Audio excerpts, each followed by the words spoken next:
অনেক ছেলে মিলে আছে যারা এসএসসি ভালো নম্বরে পাস করেছে তারা তো চলে যাবে।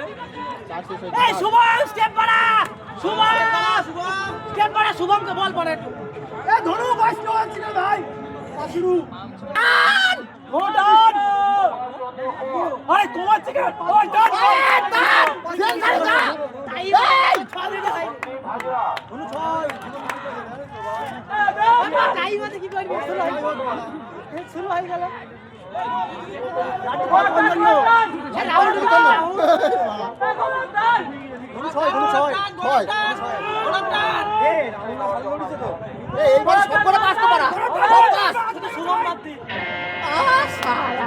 একটা ফেল করলো, দুটো তিনটি, চারটে ফেল, চারটে পাঁচটা ফেল।